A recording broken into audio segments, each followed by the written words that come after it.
And let's get down to the good stuff.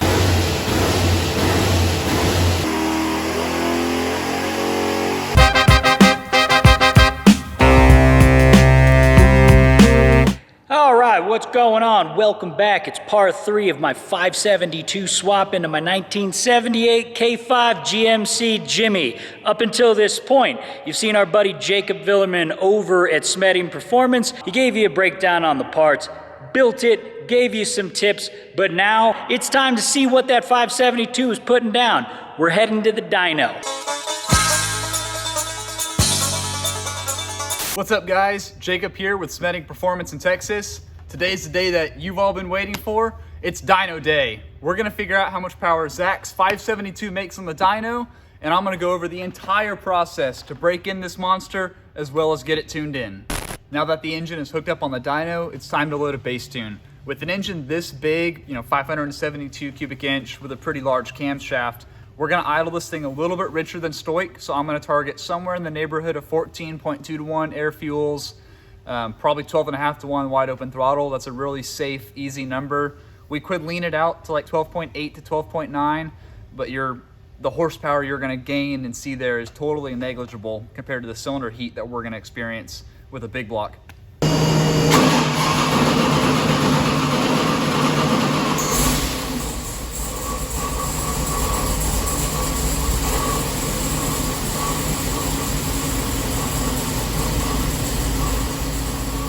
Now that I have the base tune loaded up, timing is set, idle is coming into place, we can start breaking this motor in. The way that I break these engines in after building and dynoing probably over 2,500 of these combinations is really easy. One, all of our camshafts are roller cams. We don't build any flat tappet cams. Because we don't build flat tappet cams, the camshaft set in period basically doesn't exist with roller stuff. So I will give it a fast idle around 2,000 or so to let it warm up quickly.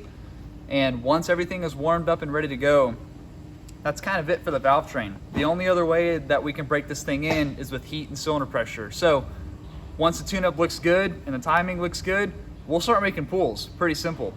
I don't believe in babying the engine for a really long time. I have not found that to alter anything. It's my opinion that if the engine is built correctly, it doesn't need to be babied.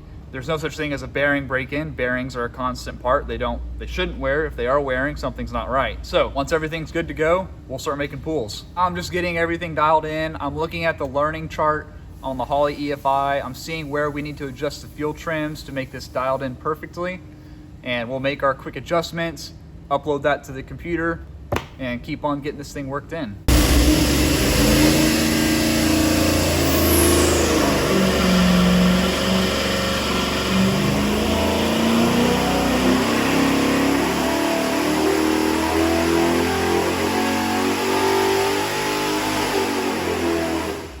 So right now I've got 32 degrees of timing in it, which is pretty conservative for big block Chevys. And I want to keep the timing low until we get the fueling correct and the piston rings are totally broken in. But even with that, we're already making 709 foot-pounds of torque and almost 720 horsepower. And just look at the torque curve. We're starting at 600 foot-pounds and then just boom, gets up on the cam, the heads start working, carries out. Do some tweaks on the fueling and then we'll spin it a second time.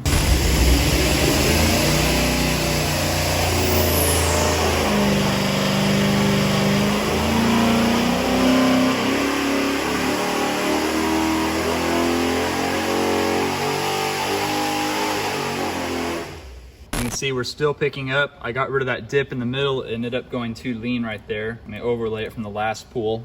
And as you can see, we're just a little bit higher again as the rings keep breaking in. And you can see the big difference right here. We're on pull number 2, the blue line. It went really lean. So I added some more fuel there, made the torque back, which made the power come back. I am gonna add 2 degrees of timing. So that'll bring it up to 34 total.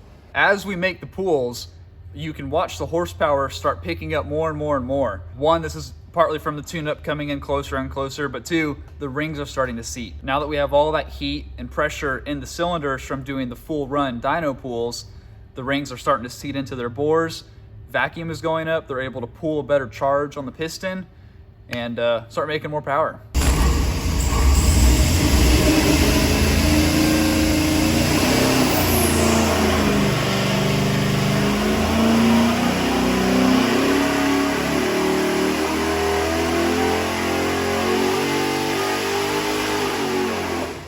red line is the fourth pool with 34 degrees of timing, and the blue line is the third pool with 32 degrees of timing. And this is a perfect illustration of more timing is not necessarily better in an engine. You can see we were slightly better right after peak torque. However, the 32 degrees overall is a much better gain than the 34. So I'm gonna back the distributor back to 32. Again, let the motor cool off, let the room cool down, and then we'll do one more final run before unhooking the exhaust and hearing how this beast sounds.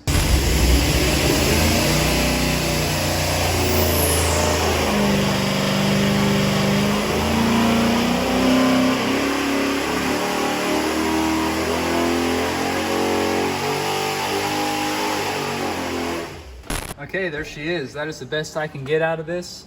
Air-fuel ratios are dead on, 12.5 to 1 throughout the curve. Timing's at 32 degrees total. I'm happy with how much power we made. I mean, 733 horsepower and 733 foot-pounds of torque. Doesn't get much sweeter than that. We have a super fat, super flat torque curve. You gotta remember, Zach approached us about this engine build for him, and he wanted absolute reliability, longevity, and low maintenance. With this being a hydraulic roller pump gas street engine, the compression ratio is only 10 to 1. That's super conservative, super safe. Zach's gonna have no problem with his octane pump gas at his altitude with that compression ratio. Also, because it's got AFR cylinder heads, they have a super fast, super efficient combustion chamber, which means we only need to run about 32 degrees of total timing on this motor to make peak torque. Typical old school big blocks, some of them even require 36 to 40 degrees of timing, but because we have such an efficient combustion chamber, we can run a lot less timing and still make peak torque and cylinder pressure. I see no issues daily driving this motor. That's what it was built for. That's what I hope he does with it. And I can't wait to see what he has in store for this thing. See you guys later.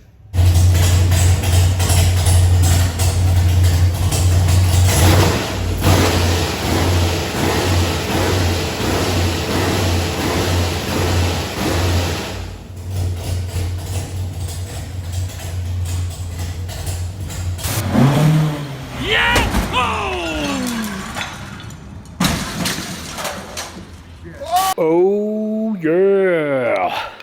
So if you're wondering about the scene change here, we're obviously at storage area for Hoonigan Racing Division. Now, let's get down to the good stuff. So, Jacob Villerman gave you the rundown on this engine. Well, here it is in the flesh. All 572 cubic inches of America. Now, just for a comparison, here's the old 454 that was in it. Here's what we're gonna do. We'll take a few parts off this, try to get everything protected as much as we can, then we're gonna try to just drop it in with the forklift and hope nothing goes wrong. Here we go. With the 572 now complete and fully dialed, it was time to get that thing back into the frame rails of this K5.